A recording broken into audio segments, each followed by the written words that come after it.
ओम नमः सिद्धेभ्यः। जय श्री ओम नमः सिद्धेभ्यः। आया पावन पर्युषण खुशियाँ मनाओ रे। आया पावन पर्युषण खुशियाँ मनाओ रे। जीवन में 10 लक्षण, जीवन में 10 लक्षण तुम अपनाओ रे। आया पावन पर्युषण खुशियाँ मनाओ रे। उत्तम क्षमा दयाल जव सत्य शौच संयम तप त्याग। आकिंचन ब्रह्मचर्य गुण है आत्मा के 10 धर्म है सार। 10 लक्षण आत्मगुणों में, 10 लक्षण आत्मगुणों में सब रम जाओ रे। आया पावन पर्युषण खुशियाँ मनाओ रे। आया पावन पर्युषण खुशियाँ मनाओ रे। बोले श्री चिंतामणि पार्श्वनाथ भगवान की, श्री मूलानाथ महावीर भगवान की, गोमटेश्वर बाहुबली भगवान की, सत्यरूप ज्ञान अन्वेषक महामनीषी आचार्य गुरु श्री विद्यासागर जी मुनि महाराज की, परम पुण्यारिका रत्न श्री रणमती माता जी की, पूजारिका श्री साधनामती माता जी की, उत्तम 10 लक्षण धर्म की, उत्तम सत्य धर्म की,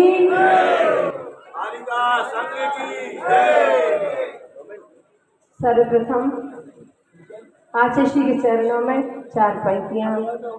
अगर ये सत्य संयम का हृदय में बीज ना बोते, अगर ये सत्य संयम का हृदय में बीज ना बोते, कभी का देश मिट जाता जो ये गुरुदेव ना होते।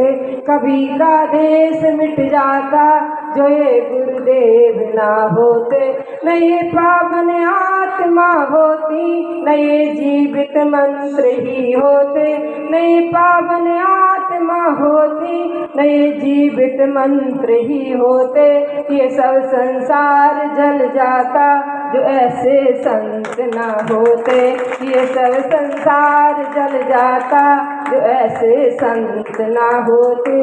आचार्य गुरुवर के चरणों में हमारा और आपका शत शत नमन, शत शत नमन, शत शत नमन। पूज्य दृढ़मती माता जी जो कि उदासीन आश्रम में और शायद उनके भी प्रवचन चल रहे होंगे, उनके चरणों में 2 पंक्तियां।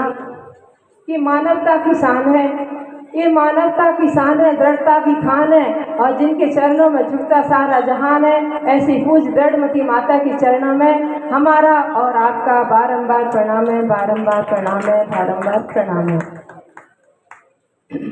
हम अब अपने विषय की ओर चलते हैं।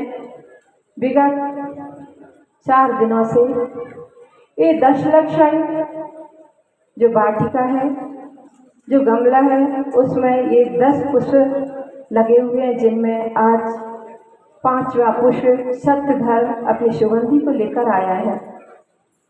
आज 5वां दिन उत्तम सत्य धर्म है।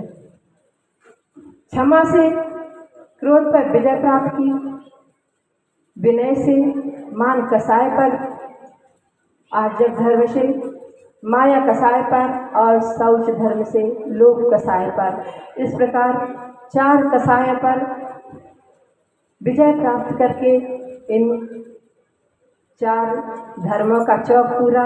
और जब कभी भी आप मांगलिक कार्य करते हैं, चौक पूरते हैं, तो उस चौक पर किसको बिठाते हैं? किसी न किसी को तो बिठाते ही हैं। ऐसे ही हमने उस चौक पर आज सत्य देवता को विराजमान किया है। प्रथम दिन क्षमा के बीज को बोया, और उस क्षमा के बीज से सीधा सीधा अंकुरित हुआ वृक्ष, पौधा और साफ सुथरा सामने आया। और कल दिन था, अंदर में छुपा हुआ था, अंतरंग की शुद्धि थी। अंतरंग की शुद्धि के बिना कभी भी बाहर वह शक्ति आ ही नहीं सकता और यह सत्य विराजमान हो ही नहीं सकता। इस प्रकार से 4 दिनों को हमने सुना, समझा और आज है 5वां दिन। अहिंसा और सत्य एक पहलू के दो पहलू हैं एक सिक्के के। जहाँ अहिंसा होती है वहाँ सत्य होता है, और ज़्यादा दया होती है वहाँ भी सत्य होता है। आप लोगों ने सुना होगा कि महात्मा गांधी जी ने कहा है कि ट्रुथ इज गॉड और गॉड इज ट्रुथ। सत्य ही भगवान है और भगवान ही सत्य है। और वास्तव में इस सत्य के सहारे ही महात्मा गांधी जी ने ब्रिटिश की परतंत्रता से हमको स्वतंत्र किया है, और वो भी इस सत्य को देखकर खुश हो गए थे। लोग सोचते हैं कि नहीं, आज तो जमाना कलयुग का है, झूठ के बिना, असत्य के बिना हमारा काम ही नहीं चलता। लेकिन बंधुओं, ऐसी बात नहीं है। हम राजनीति में भी देखें तो ऐसा जरूरी नहीं है कि असत्य बोला जाए, क्योंकि हमारे सामने एक साक्षात उदाहरण है राजेंद्र प्रसाद जी, जो प्रथम राष्ट्रपति थे भारत के। उनका पंडित जवाहरलाल नेहरू ने उनको कहा था कि आज तक मैंने राष्ट्रपति को, राजेंद्र प्रसाद जी को कभी झूठ बोलते ना सुना और ना देखा। जब राजनीति में भी बंधुओं सत्य बोला जा सकता है तो फिर तो और क्षेत्र की तो बात ही क्या होती है। आशीषी तो स्वयं कहते हैं मूक माटी में कि खरा, अगर खरा जिसे अखरा है तो मान लो भाई कलयुग है, और बुरा भी जिसको बुरा लगा मान लो भाई सतयुग है बेटा।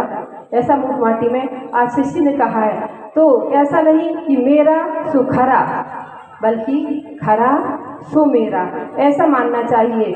और एक बार आशीषी से कहा किसी ने कि आशीषी, आप अपने भगवान महावीर का शासनकाल चल रहा है और भगवान महावीर शक्ति के उपासक थे, लेकिन हम तो देखते हैं कि उनके अनुयायी तो थोड़ी मात्रा में है और अन्य देवी देवताओं के अनुयायी बहुत अधिक है।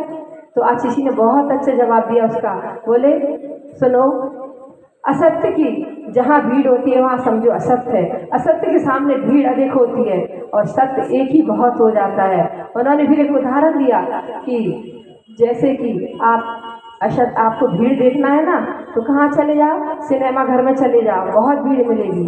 भीड़ देखना है तो सब्जी मंडी में सुबह सुबह चले जाओ, बहुत भीड़ मिलेगी। और हंसने लगे और बोले कि जैसे कि गुड़ की क्या रहती है, गुड़ की परिया के आजू बाजू ऐसी चींटियां रहती है ना, ऐसे मंडी में देख के आओ, सुबह सुबह भीड़ लगी रहती है। तो क्या सभी सत्य है? वो नहीं, असत्य की भीड़ हुआ करती है बंधुओं। रविन्द्रनाथ टैगोर ने भी कहा है कि अगर सत्य को सूली पर भी चढ़ाया जाए तो सत्य ही होता है, और असत्य को सिंहासन पर भी बिठा दिया जाए तो वह असत्य होता है। तो सत्य के बारे में कई जगह कहा गया है, जैसे कि महाभारत में भी कहा है कि जो प्रिय होता है, दयावान होता है, वो धर्म होता है और वो सत्य होता है। एक त्रिपुटी होती है ना, आप लोग तो शायद वो क्या पीपल की और 3 चीज़ों की त्रिपुटी बनाते हैं, लेकिन आज सत्य धर्म के दिन भी हमें एक त्रिपुटी लेना है, ताकि हमें जो असत्य की खांसी और असत्य का जुकाम है वो भी ठीक हो जाएगा। तो वह त्रिपुटी कौन सी होती है? तो एक होती है भावना, सत्य भावना, और दूसरी होती है सत्य वचन, और तीसरा होता है सत्य व्यवहार। जिनके अंदर निश्चय भावना है, जिनके अंदर छल कपट नहीं है, दूसरों के प्रति ईर्ष्या नहीं है, बुरी भावना नहीं है, वो वास्तव में सत्य भावना रखते हैं और उनकी हमेशा जय होती है। भले ही वे संसार से चले भी जाएं, लेकिन संसार में जाने के बाद भी उनका नाम रहता है। इसीलिए किसी ने कहा है कि किसी के 100 वर्ष की जिंदगी भी कुछ नहीं करती और किसी की 4 दिन की जिंदगी भी बहुत कुछ कर जाती है। तो असत्य तो ये इस धरती पर बोझ बनकर रहते हैं, जो मनुष्य रहते हैं, भले ही 100 साल जिए, लेकिन सत्य थोड़े दिन भी रहे तो उसकी यश कीर्ति की पताका पूरी दुनिया में फहराती रहती है। इसीलिए सत्य कैसा होना चाहिए, तो ये बताया कि सत्य कैसा हो, किस प्रकार का हो और कैसे वचन हो। तो आगम में आता है कि सत्य वचन वचन कितने प्रकार के होते हैं सबको मालूम है, होगा शायद, और नहीं भी हो तो हम बता देते हैं। एक इंद्रिय को तो वचन वर्णना होती ही नहीं है, एक इंद्रिय होती है। द्विइंद्रिय से लेकर 3 इंद्रिय, चतुर्इंद्रिय और 5 इंद्रिय तक भाषा वर्णना, लेकिन द्विइंद्रिय, 3 इंद्रिय और चतुर्इंद्रिय के बोलने की क्षमता नहीं, भले उनकी भाषा वर्णना है, उनके शब्द कोई सुन नहीं सकते कि क्या बोल रहे हैं। 5 इंद्रिय में ऐसी क्षमता होती है कि जो अपने वचन वर्णना का प्रयोग कर सकता है, और वो भी विशेषकर मनुष्य। पशुओं में बोलते हैं वो अपनी भाषा में, पक्षी अपनी भाषा में बोलते हैं, लेकिन एक मनुष्य ऐसा है कि जिसकी भाषा पक्षियों को भी समझ में आ जाती है और आपस में भी समझ में आ जाती है। तो ऐसी होती है एक भाषा वर्णना जिसको कहती हैं, या दूसरी 2 इंद्रिय से लेकर 5 इंद्रिय तक ही रहती है। तो इस भाषा का कितना महत्व होता है और कितने प्रकार की होती है हम ये बता रहे थे। तो 4 प्रकार की भाषा होती है, सत्य, असत्य, अनुभय और उभय, जिसमें से आचार्यों ने सत्य और अनुभय को तो बोलने को कहा है, लेकिन उभय और असत्य बोलने को मना किया गया है कि ये भाषा प्रयोग नहीं करना चाहिए। तो हमें सत्य ही बोलना चाहिए, लेकिन सत्य कैसा हो, प्रिय भी हो, मधुर भी हो और हितकर भी हो। तो एक किसी ने कहा है इसके बारे में कि कोई किसी को क्या ले जाता है, कोई किसी का क्या ले जाता है, और कोई किसी को क्या दे जाता है। 2 शब्द मीठे बोल लो, तुम्हारी जेब से क्या जाता है। 2 शब्द मीठे बोल लो, तुम्हारी जेब से क्या जाता है। तो ऐसे मीठे वचन यानी सत्य वचन होते हैं, और सत्य वचन होते हैं वहाँ पर हित भी होता है, मित भी। ऐसा नहीं कि हम सत्य बोलें और कड़वा लगे, नहीं, हम तो सत्य तो बोल रहे हैं, लेकिन ऐसा भी नहीं बंधुओं। अगर ऐसा बोलने से किसी का अहित हो जाएगा तो ये तो बहुत बड़ा नुकसान हो जाएगा। ऐसे वचन बोलो कि अच्छे भी हों, सत्य भी हों, लेकिन प्रिय हों। एक प्रसंग आता है कि एक बार शनि और लक्ष्मी में आपस में बहस हो रही थी, और आपस में वो कह रहे थे कि नहीं, मैं बहुत अच्छा हूँ, मैं सबको अच्छा लगता हूँ शनि, क्योंकि मैं जब तक रहूँगा तो तुम्हारी लक्ष्मी आ ही नहीं सकती, इसलिए मैं ही अच्छा हूँ, जब तक वो मेरी पूजा नहीं करेंगी लक्ष्मी आएगी नहीं। और लक्ष्मी कहती है नहीं, मैं सबसे अच्छा हूँ, अच्छी हूँ, क्योंकि लोग मुझे पूछते हैं। दोनों में बहस होने लगी तो उन्होंने कहा चल निर्णय लिया जाए। तो निर्णय के लिए पहुँचते हैं, मान लो हमारी बड़ी माता जी के पास उदासीन आश्रम, और दोनों जब पहुँचते हैं तो पूछते हैं कि बताइए माता जी, हम दोनों में से कौन अच्छे हैं। तो जो बड़े लोग होते हैं, समझदार होते हैं, बड़प्पन जिनके अंदर, बड़े तो बहुत होते हैं लेकिन बड़प्पन सबके अंदर नहीं होता, जिसके अंदर बड़प्पन है वही बड़े होते हैं। तो हमारी पूज्य माता जी बहुत बड़प्पन है और बहुत सत्यता है, न्याय प्रियता है। तो वो बोली कि अच्छा एक काम करो, उदासीन आश्रम में एक सबसे गेट पर एक वृक्ष लगा है, तो उन्होंने कहा जाओ तुम दोनों वहाँ जाओ, उस वृक्ष की एक परिक्रमा लगाओ और लौट के आना, फिर हम बताएंगे कि कौन अच्छा है और कौन बुरा है। ठीक है, दोनों चले जाते हैं, और जब जाते हैं लौट के फिर दोनों आते हैं। अच्छा माता जी अब बताइए कौन अच्छे हैं हम दोनों में से। तो उन्होंने कहा कि बुरा भी ना लगे, क्योंकि अगर इसको एक को बुरा कहते हैं तो सामने दूसरे वाले को राग द्वेष हो जाएगा ये। तो उन्होंने कहा कि सुनो, जब शनि महाराज जा रहे थे तो बहुत अच्छे लग रहे थे। कौन? जब शनि महाराज जा रहे थे तो बहुत अच्छे लग रहे थे, और जब लक्ष्मी देवी आ रही थी तो बहुत अच्छी लग रही थी। तो क्या सत्य भी बोल दिया और प्रिय भी बोल दिया। अगर वो कहते कि शनि अच्छे नहीं तो कड़वा सत्य होता, लेकिन कड़वा सत्य बोलने को नहीं कहा है। इसलिए सत्य हो, मधुर हो और हितकारी हो, ऐसे वचन, ना कि कभी कभी क्या होता है कैसे वचन बोल देते हैं लोग दूसरों को खुश करने के लिए, जो कुछ कहते हैं चलो हाँ में हाँ मिला देते हैं, क्योंकि वो स्वार्थी होते हैं और वो उनके अधीन होते हैं, इसलिए उनकी प्रशंसा के लिए चाहे कुछ भी हो, चाहे झूठा हो या गलत हो, बोल देते हैं। एक बार उनका प्रसंग आया कि अकबर और वो बीरबल का, तो दोनों में क्या होता है कि एक दिन अकबर आते हैं, और वो तो कोई उनका त्याग तो था ना कि आलू या बैगन का त्याग हो, तो उन्होंने बैगन खरीदवाया उस दिन, और उनकी बहुत अच्छी लगी सब्जी। तो बादशाह कहते हैं दरबार में कि बीरबल सुनो, आज मैंने बैगन खाए हैं, बैगन बहुत अच्छे थे और बहुत ही अच्छे लगे। तो बीरबल खड़े होकर कहता है कि हाँ महाराज, बैगन तो बहुत ही अच्छे होते हैं, बैगुण में देखो कितने गुण, बे यानी दो होता है, गुण है ना जिसमें दो से अधिक गुण होते हैं वो बैगुण है। और फिर कहते हैं हाँ हाँ देखो तो प्रकृति ने उस पर ताज, बिना ताज होते ही उसके ताज लगा दिया, वो ऊपर वो लगा रहा ना हरा रहा, तो ताज भी लगा है, बहुत अच्छे होते हैं, बहुत अच्छे हैं, ऐसे करके वो प्रशंसा करने लगे। जब बादशाह ने सुना तो वो खुश हो गया और उसने क्या किया, दूसरे दिन से उसने आज्ञा दे दी कि मेरी सब्जी दोनों टाइम बैगन की होना चाहिए थाली में। कुछ दिन खाया और क्या हुआ, वो खाते खाते उनके बादी चढ़ गई, क्योंकि बैगन नुकसान करते हैं, तो बादी चढ़ गई तो उससे उठा बैठा भी नहीं जा रहा था।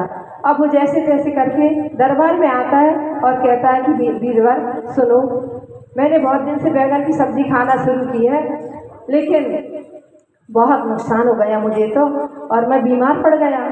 तो बीरबल खड़े होकर कहता है हाँ हाँ बादशाह है, बैगुण नाम ही उसका है बैगुण, जिसमें गुण नहीं है तो बैगुण है, और हाँ वो बहुत नुकसान करते हैं, मैं तो जानता हूँ वो।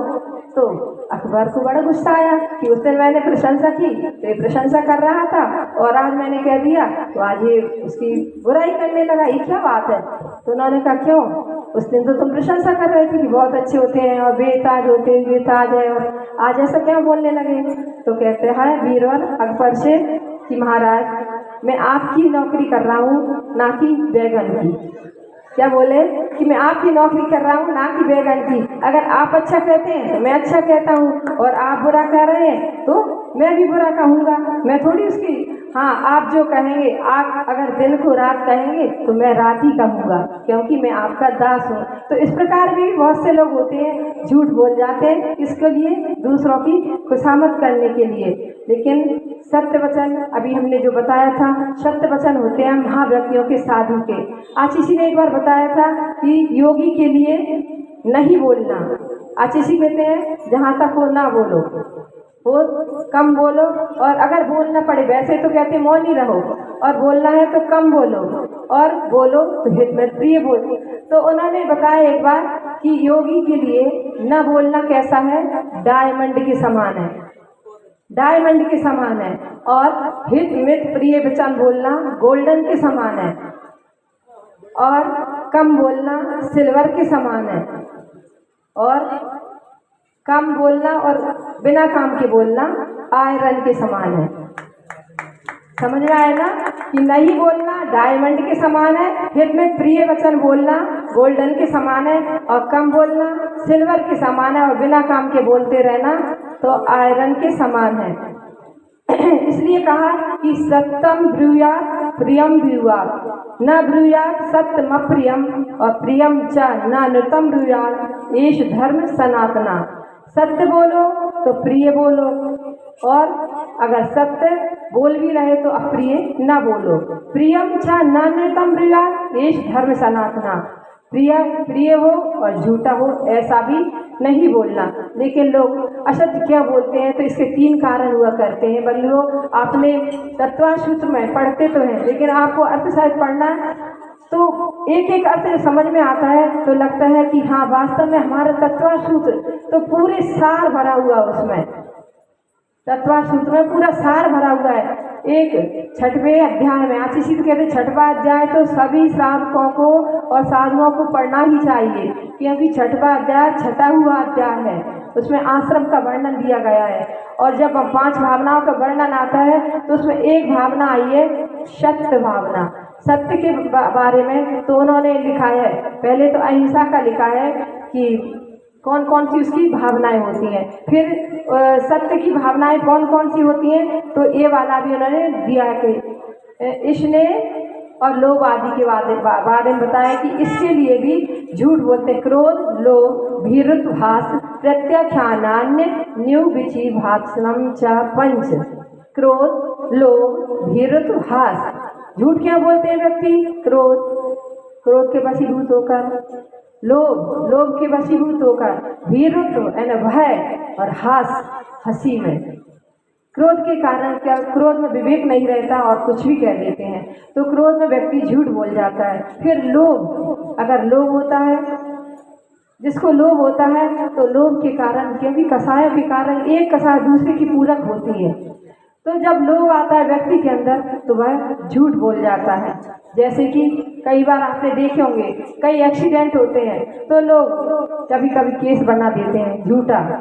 और एक बार ऐसा ही हुआ, एक व्यक्ति का एक्सीडेंट हो गया, थोड़ी बहुत छिला, वो ज़्यादा लगी नहीं, लेकिन उसने केस चला दिया। जब जज के सामने वो पहुंचता है तो जज पूछते हैं कि बताइए कैसा क्या हुआ, तो वो अपने रो रो के व्यथा बताता है और कहता है उसी दिन से वो पट्टी बांध लेता है और हाथ को यूं करके घूमता रहता है। कहता है जज साहब विश्वास न करो तो पूछो, जिस दिन से मेरा एक्सीडेंट हुआ है मेरा हाथ उठता भी नहीं है, और आप मेरी नहीं मानो सब लोगों से पूछ लो। तो जज साहब ने कहा ठीक है, लेकिन ये तो बताइए कैसे एक्सीडेंट हुआ। अरे साहब मेरी कोई गलती नहीं थी, मैं तो किनारे से जा रहा था और इस गाड़ी वाले ने मुझे टक्कर मार दी। ठीक है, फिर उन्होंने कहा अच्छा एक बात और बताओ कि जब एक्सीडेंट हुआ था कि मेरा हाथ उठता ही नहीं है, तो अच्छा एक्सीडेंट हुआ उसके पहले कितना उठ रहा था तुम्हारा हाथ, उठता था कि नहीं? अरे उस समय तो बहुत उठता था, तो कितना उठता था? अब उसके हाथ में लगी हो तो वो सोचो, उसने कहा कितना उठता था, उसने हाथ उठाया ऊपर कर दिया कि पहले तो इतना उठता था और अब क्या बताऊँ, अब तो बहुत दर्द हो गया, उठता ही नहीं। तो उसकी पोल खुल गई। तो ये क्या लोभ के कारण, उसने सोचा कि चलाऊंगा मुझे पैसे मिल जाएंगे, तो लोभ के कारण भी व्यक्ति झूठ बोल जाता है। फिर होता है भीरुत्व, यानी भय के कारण भी व्यक्ति झूठ बोलता है। भय कैसा? वह ऐसा रहता है कि कभी कुछ मेरा राज्य न चला जाए, मेरा पद न चला जाए, या लोग मुझे कुछ ऐसा ना कहें कि ये तो झूठ बोलता है, तो उसको भय हो जाता है और भय के कारण वह झूठ बोलने लगता है। तो ऐसे कई झूठ हैं, जैसा कि राज्य का भय था किसको पता है आपको? जब महाभारत युद्ध हुआ था उस समय, तो उस समय क्या हुआ था कि 5 पांडव और इस साइड थे दुर्योधन आदि और उनके गुरु, और गुरु का जो पुत्र था अश्वत्थामा, वो बहुत बहुत बहादुर था, वीर था, और उससे विजय पाना बहुत मुश्किल था। जब युधिष्ठिर को, जबकि युधिष्ठिर का कितना बड़ा आदर्श है, धर्मनिष्ठ धर्मवीर कहते हैं उनको युधिष्ठिर को, लेकिन धर्मराज युधिष्ठिर भी उस समय किसके कारण? सिर्फ अपने, या तो समझिए या अपने पद के कारण, या राज्य के कारण, या अपने भाइयों के कारण झूठ बोल गए। और जैसे ही अश्वत्थामा हाथी को जैसे ही तीर लगा तो उन्होंने जोर से शोर कर दिया कि अश्वत्थामा हटा। ये तो जोर से बोले लेकिन धीरे से कह दिया कुंजरोवा नरोवा। लोगों ने जैसे ही सुना दुर्योधन के पक्ष वालों को लगा और उनका उत्साह चला गया कि हमारा जो महान जो योद्धा था वो ही चला गया। लेकिन उन्होंने धीरे से जो कहा वो किसी ने सुना नहीं। बाद में पता चलता है कि अश्वत्थामा यानी अश्व वो था उनका, वो मारा गया, लेकिन उनका नाम आज तक धर्मराज होने के साथ साथ एक असत्य या झूठ के लिए प्रसिद्ध हो गया, एक कलंक लग गया। किस लिए? सिर्फ इतने से भय गया, जबकि बोला सही, लेकिन एक वचन जोर से बोल दिया और एक धीरे से बोल दिया। तो इस प्रकार भय के कारण भी लोग झूठ बोल जाते हैं। चौथा बताया क्रोध, लोभ, वीरत, हास्य। हंसी हंसी में तो प्रतिदिन पता नहीं कितनी बार झूठ बोलते होंगे, लेकिन हंसी में बोला हुआ झूठ भी लोग कहते हैं अरे हम तो अप्रैल फूल मना रहे थे। 1 अप्रैल को मनाते हैं ना, शायद सभी लोग मनाते होंगे ना, अप्रैल फूल मना रहे थे। अप्रैल फूल का मतलब क्या है? फूल यानी मूर्ख, है ना, और अप्रैल, तो अप्रैल फूल यानी दूसरों को मूर्ख बनाती है। लेकिन समझो बंधुओं, इससे कर्म का बंद हो जाता है और स्वयं मूर्ख बन जाते हैं, क्योंकि कर्म नहीं देखता कि हम हंसी में झूठ बोल रहे हैं या सही में। विष अगर खाओगे, अज्ञानता में विष खाओगे तो मरण तो होगा ही होगा। तो अप्रैल फूल, और अप्रैल फूल जो हंसी करता है ना, हंसी हंसी करता रहता है, उसकी लोग विश्वास भी नहीं करते, उसका विश्वास उठ जाता है। एक बार हम लोगों के साथ घट गया ऐसा प्रसंग। हम लोग बरेली में थे, बड़ी माता, पूज्य बड़ी माता जी, हम लोग 18 माता जी थे उस समय, 18 ही थे, हाँ उस समय 18 माता जी थे, और बरेली में पहुंचे। आशीषी ने संकेत दिए कि बरेली पहुंचना है। गर्मी थी तो मतलब यही था कि अब पूरी गर्मी वहाँ रुकना है। और अचानक क्या होता है, 2 दिन हुए या 1 दिन हुआ था, हम लोगों को पहुंचे और नैमावर में थे आशीषी, और उधर से खबर आई कि आरिका को कह दो बिहार कर दें, जबकि सबको मालूम था 2 महीने रहना है गर्मी में। पता नहीं, तो एक बहन है हमारे यहाँ, एक दीदी है, वो बहुत हंसी करती है, हंसती रहती है हमेशा। तो लोग सब हंसती है ना, तो विश्वास नहीं करते उन पर। उन्हीं का फोन आ गया और नहीं, उनके पास आया दूसरी दीदी का। तो वो आई रात में, माता जी आशीषी की खबर, नहीं शाम को आई भक्ति के समय, माता जी आशीषी की खबर है कि आप तुरंत बिहार कर दें, मतलब भक्ति के बाद ही। माता जी ने कहा क्या पता, मतलब ये हंसती रहती है तो ऐसे ही ले लिया। फिर दूसरी माता जी विश्वास करो, आशीषी की खबर आई है कि बिहार करना है। कोई विश्वास ही न करे क्योंकि वो हंसती रहती है। अब सबसे वो कहे, कोई उसके मानने तैयार नहीं। अब जब रात शाम के समय एक दूसरी दीदी जिनने खबर की थी, वो आ रही थी रास्ते में, पूरी रास्ता देखते आई, ये हो सकता है माता जी अब मिलेंगी। पूरे बिहार देखते देखते पूरे कहीं नहीं, और वहां तक आ चुकी हुई, और माता जी का बिहार ही नहीं हुआ क्योंकि विश्वास नहीं हो रहा था। जब वो आई कि माता जी आपने बिहार नहीं किया, तो बड़ी माता जी कहने नहीं, हमने ये सोचा कि हंसी में कह रही कि बिहार करना है तो नहीं किया। तो ऐसा हुआ, लेकिन उसके बाद फिर बिहार हुआ और गए। तो आशीषी को भी बताया तो आशीषी कहते हाँ तुमने सोचा अप्रैल फूल है, लेकिन मैं अप्रैल फूल नहीं बनाता। तो ऐसे जब महाराज जी की दीक्षा होना थी उस समय की बात है। तो ऐसा हो जाता है हंसी हंसी में झूठ बोलने पर। और आपने देखा कि लक्ष्मण की मृत्यु भी किस कारण हुई, हंसी में झूठ बोलने से। जब देवों में ये बात चली कि नीचे राम और लक्ष्मण में बहुत प्रेम है, तो कुछ देव आ जाते हैं हाथ के वशीभूत होकर कि चलते हैं हम देखते हैं कि कैसे प्रेम है दोनों में। और आते से ही वो क्या करते हैं, माया से विक्रिया से रूप बना लेते हैं कि रानियां रो रही हैं महलों में और सभी नगरवासी रो रहे हैं। ऐसी आवाज उन लक्ष्मण के पास पहुंचती है, सिंहासन पर बैठे हुए हैं, और जाकर दोनों देव कहते हैं अरे तुम्हारे भाई राम की तो मृत्यु हो गई और तुम यहाँ बैठे हो क्या। लक्ष्मण में जैसे से देखो सबकी रोने की आवाज आ रही है, जैसी आवाज सुनते हैं और उनकी बात सुनते हैं, और लक्ष्मण सिंहासन से नीचे गिरते हैं और मरण हो जाते हैं। दोनों देव सोचते हैं अरे ने क्या कर दिया, ये तो बहुत गलत हो गया, और पछताते हुए वापस चले जाते हैं कि हमें झूठ नहीं बोलना था। लेकिन क्या हुआ, जो होना था वह तो हो ही गया। इसलिए कभी भी हंसी में भी झूठ नहीं बोलना चाहिए। पता नहीं हमारे वचन कब किसके हृदय को चुभ जाए, लग जाए। तो जैसे कि कहते हैं कि अगर घाव हो जाता है तो भर भी सकता है, लेकिन वचनों के घाव कभी नहीं भरते। तो ऐसा वचन कभी ना बोलें कि जो घाव बना दे या बाण का काम कर दे। तो वचन बोलें तो मीठी बोलें। तभी तो किसी ने कहा है कि मीठो मीठो बोल थारो काई बिगड़े थारा काई बिगड़े।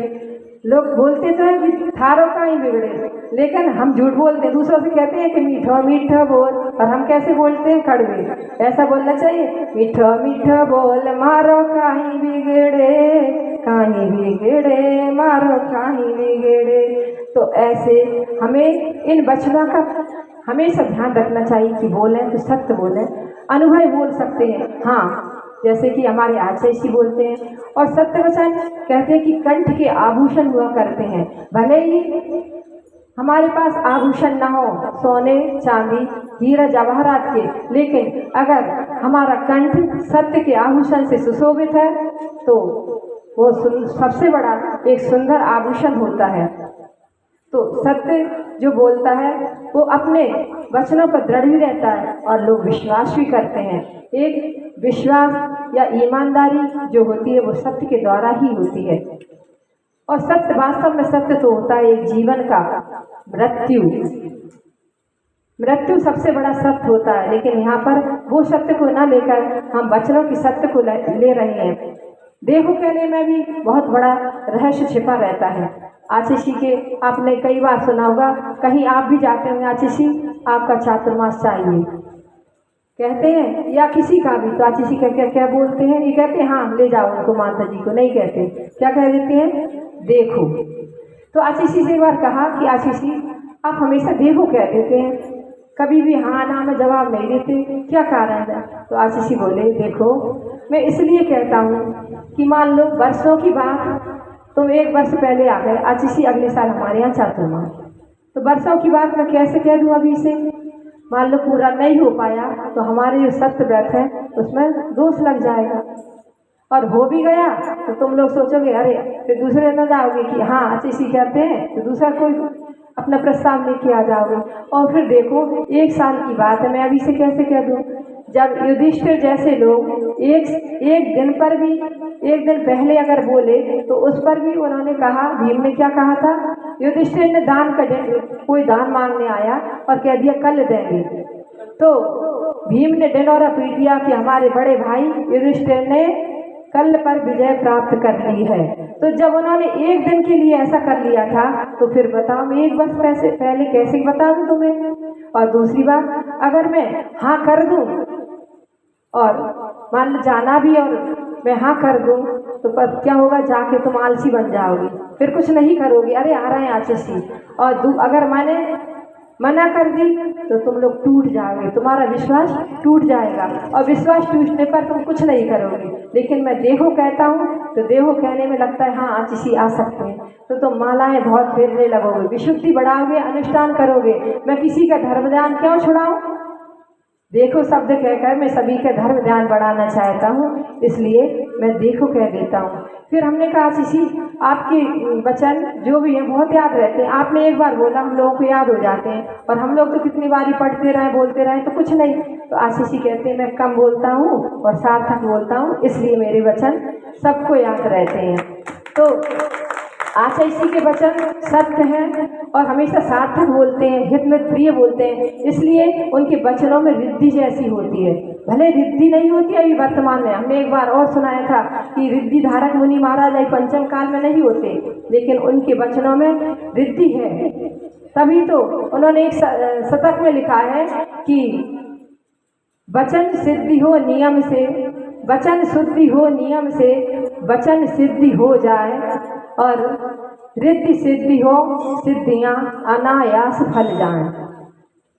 सभी अनायास ही फल जाते हैं जब जिसके वचन में शुद्धि होती है, तो वचन रिद्धि भी अपने आप ही प्राप्त हो जाती है। आशीषी कभी भी कुछ कहेंगे पता नहीं, जैसे मुख से निकला और तुरंत हो जाता है। एक बार कुंडलपुर से बिहार कर रहे थे या कुंडलपुर जा रहे थे, गर्मी का मौसम था, बहुत गर्मी थी और धूप भी अधिक थी। आशीषी को उस दिन अंतराय हो गया पूरा।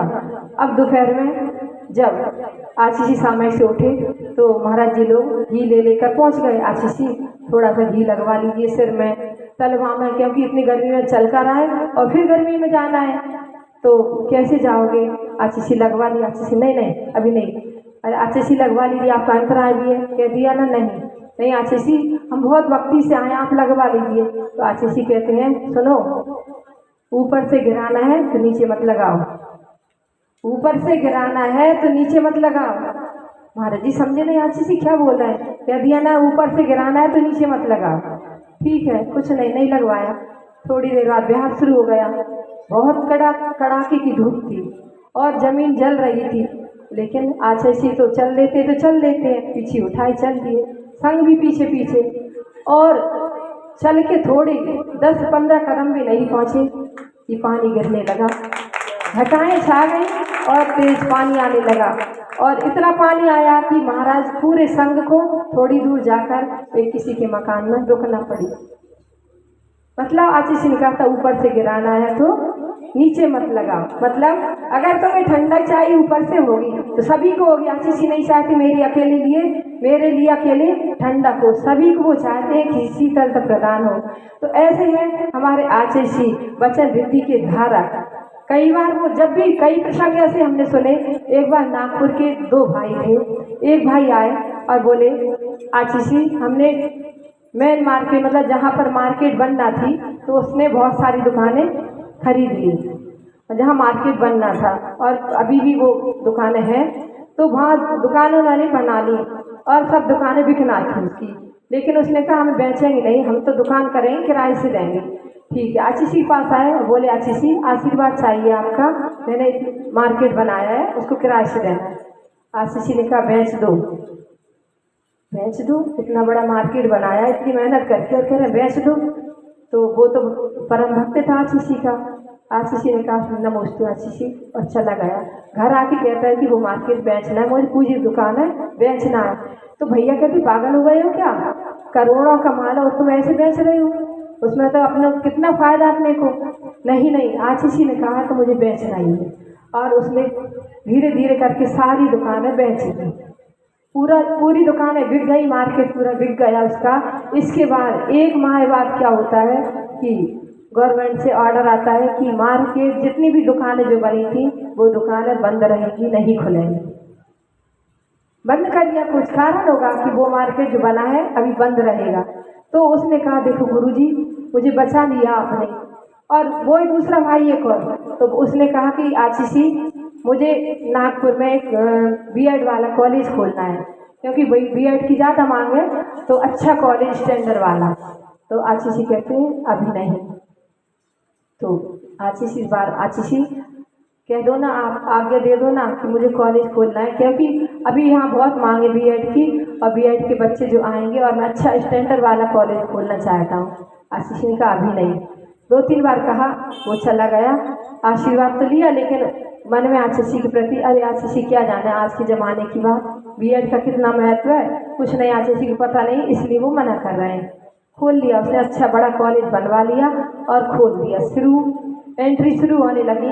इसके बाद गवर्नमेंट से ऑर्डर आया कि अभी बीएड का नया कॉलेज नहीं खुलेगा।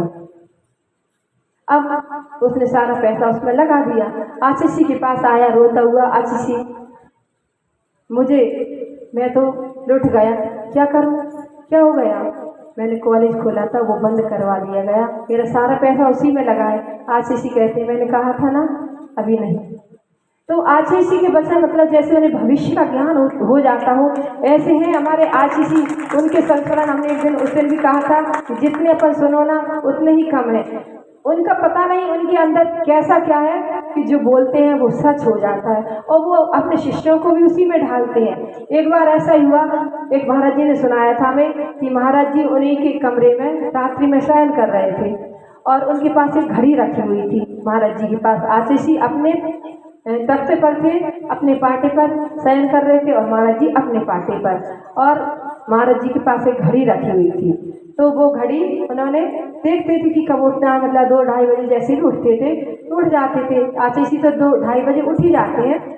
तो उन्होंने क्या हुआ, एक बार रात में नींद खुली, घड़ी देखी तो घड़ी में 2 बजे थी। तो उन्होंने कहा 2 बजे नहीं, अभी थोड़ी 3 बजे उठेंगे, 1 घंटा और लेट जाएं। लेट गए महाराज जी।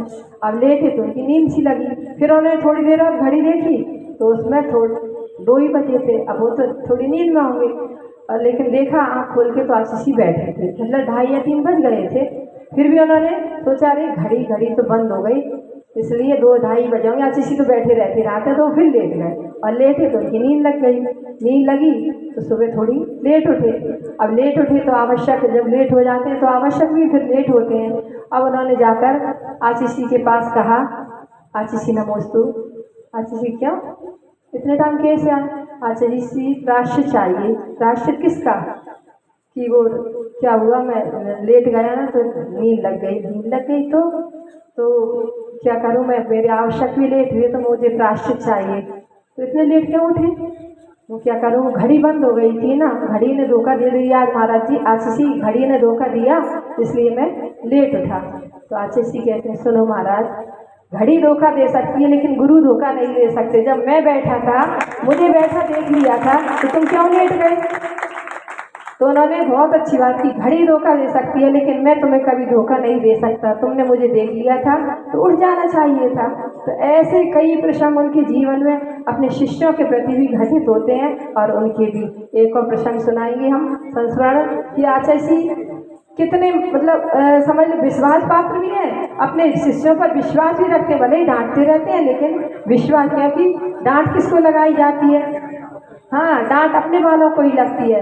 वो कहते हैं ना, सीसी और शिष्य का क्या महत्व होता है, डांट के बिना सीसी और शिष्य का क्या महत्व। मतलब एक हाइकू लिखा है ना, डांट के बिना सीसी और शिष्य का क्या महत्व।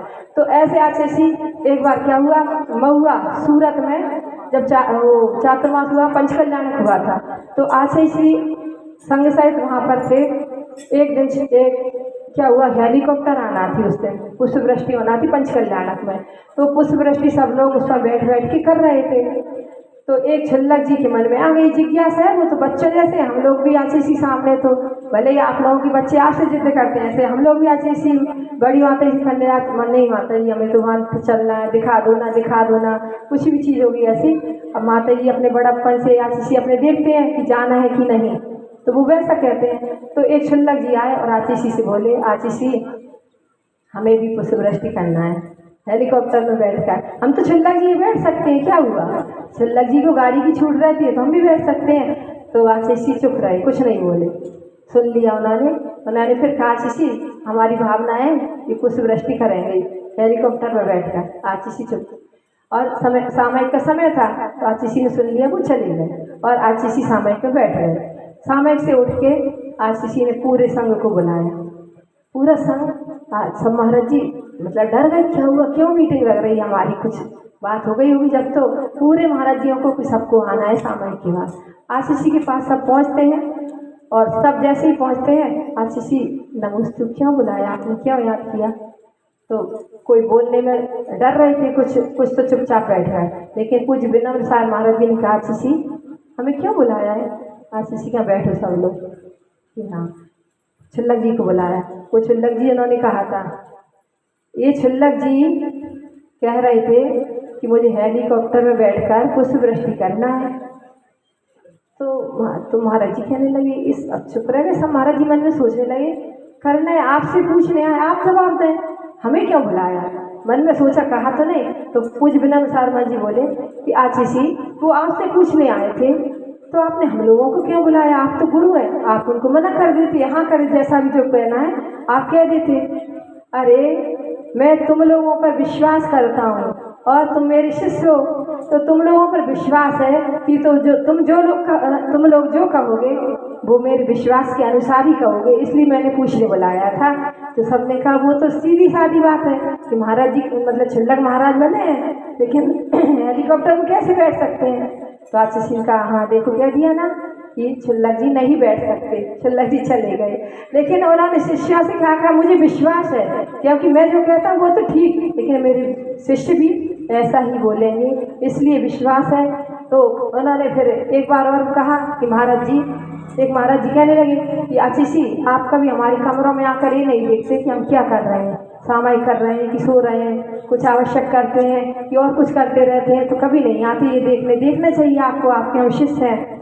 तो आशीषी कहते हैं कि मैंने तुम लोगों पर विश्वास किया है और 28 मूल गुण रूपी रस्सियों से तुम्हें बांधा है, 28 मूल गुण रूपी रस्सियों से बांधा है और विश्वास से बांधा है। और ये तुम्हारा धर्म है कि उन रस्सियों को तोड़ना। जब 28 रस्सियों से तुम बंधे नहीं रह सकते तो मेरे एक नज़र से क्या बंधे रहोगे। तो मुझे विश्वास है कि तुम अपने मूल गुणों की हमेशा रक्षा करते हो, अपने व्रतों का अच्छा पालन करते हो, इसलिए मैं विश्वास रखता हूँ। और विश्वास है जहाँ सत्य महाव्रती है, सत्य महाव्रत है, तो विश्वास तो होता ही है। इस प्रकार से हमारे आशीषी जो महान होते हैं वो सत्य के बलबूते पर ही महान होते हैं और उनके अंदर सादगी रहती है, ईमानदारी रहती है, निश्चलता रहती है। ऐसे होते हैं हमारे महान पुरुष। आपका समय शायद हो गया ना। तो हम बस एक अंतिम एक छोटा सा दृष्टांत देकर हम अपने वक्तव्य को विराम देंगे कि जहाँ पर सत्य होता है वहाँ यश होता है, वहाँ कीर्ति होती है और वहाँ वैभव भी होता है। एक बार एक राजा, उसने अपने डिनर बिठवाया अपने राज्य में कि पहले बाजार लगते हो, अभी भी लगते हैं, कि जब बाजार लगेगा और जितने भी सामान आएगा बिक जाएगा, उसके बाद जो शेष रहेगा वो अपने राज्य को से पैसा देकर खरीद लिया जाए। सेवकों को कह दिया गया और सेवक बाजार में पहुंचते हैं, पूरा सामान बिक जाता है, सिर्फ एक मूर्ति वहां रखी थी और वो नहीं बिकी। लोगों ने देखा वो शनि की मूर्ति थी, तो कोई खरीदना नहीं चाह रहा था, शनि को कौन ले जाना चाहेगा, तो वो मूर्ति रखी हुई। लेकिन जो राजा होते हैं या जो अपने सत्य वचन के प्रिय होते हैं जिनको, तो वो अपने वचन के पक्के होते हैं। जब तो कहा है रघुकुल रीति सदा चली आई, प्राण जाए पर वचन न जाए। उसने कहा मैंने वचन दिया इसलिए मूर्ति को खरीद लिया जाए।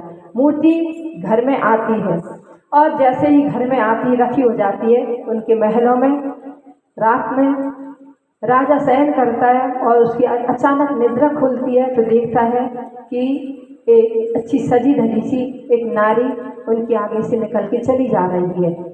तो राजा ने पूछा, कौन हो तुम? तो उसने कहा, मैं लक्ष्मी हूँ, मैं जा रही हूँ, क्योंकि तुमने शनि को स्थान दिया है, इसलिए मैं शनि के साथ नहीं रह सकती। ठीक है, चली जाओ। फिर थोड़ी देर बाद जब देखता है कि एक पुरुष राजसी वेश में है, वो चला जा रहा है। राजा ने कहा, तुम कौन हो? इतनी रात में कहाँ जा रहे हो? उन्होंने कहा, मैं वैभव हूँ, जहाँ लक्ष्मी नहीं रहेगी वहाँ वैभव भी नहीं रहता, इसलिए मैं भी जा रहा हूँ, क्योंकि तुमने शनि की मूर्ति को खरीदा है। ठीक है, चले जाओ। उसने कहा, मैं वचन दे दिया है मैंने, इसलिए मैं तो उसको रखूँगा ही। अब थोड़ी देर बाद कीर्ति एक और जाती है, कीर्ति नाम की स्त्री। फिर राजा पूछते हैं, कौन हो? उसने कहा, मैं कीर्ति हूँ, मैं जा रही हूँ, क्योंकि जहाँ लक्ष्मी वैभव नहीं रहता तो कीर्ति का क्या काम, मैं भी जा रही हूँ। उसने कहा, ठीक है, चली जाओ। इसके बाद जब आंख बंद करता, थोड़ी देर बाद खोलता, देखता कि फिर एक कोई वृद्ध सा और चला जा रहा है, हाथ में लाठी है और बाहर निकलने को है। इतने पूछता, राजा तुम कौन हो? उसने कहा, मैं सत्य हूँ, मैं जा रहा हूँ। अभी तक तो राजा ने सबको जाने दिया था, लेकिन अब राजा उठ के बैठ जाता है और उसके पैर पकड़ लेता है। मैं तुम्हें नहीं जाने दूंगा, तुम्हारे कारण मैंने लक्ष्मी को छोड़ा, तुम्हारे कारण मैंने वैभव को छोड़ा, तुम्हारे कारण मैंने कीर्ति को छोड़ा, और तुम ही चले जाओगे तो फिर लोग क्या कहेंगे कि सत्य के लिए सब कुछ किया और सत्य ही जा रहा। नहीं, तुम नहीं जा सकते मेरे महलों से। उसने पैर पकड़ लिए, तब सत्य रुक जाता है, और जैसे ही सत्य रुकता है तो कीर्ति भी वापस आ जाती है, वैभव भी वापस आ जाता है, और लक्ष्मी भी वापस आ जाती है। तो जो सत्य प्रिय होता है तो उसके साथ वैभव भी रहता है, लक्ष्मी भी रहती है और कीर्ति भी रहती है। इस प्रकार से हमें आज के सत्य धर्म से शिक्षा लेना चाहिए कि हम जब भी बोलें हित मित प्रिय बोलें, कम बोलें और तौल कर बोलें। इसलिए आचार्य जी ने एक बार कहा था कि बस 2 पंक्तियां कहकर कि एक बार कहा था कि बोलो बालो पर बको मत, बोलो बालो पर बको मत, खाओ पियो पर छको मत, चलो फिरो पर थको मत, और देखो दाखो पर तको मत। तो हमारा जीवन सफल हो जाए। अंत में 2 पंक्तियों के साथ, वाणी है अनमोल मनवा, वाणी है अनमोल, हृदय के पट खोल पुजारी, वाणी है अनमोल, मीठा सबसे बोल पुजारी, मीठा सबसे बोल। बोलिए आचार्य गुरु श्री विद्यासागर जी मुनि महाराज की, उत्तम सत्य धर्म की जय।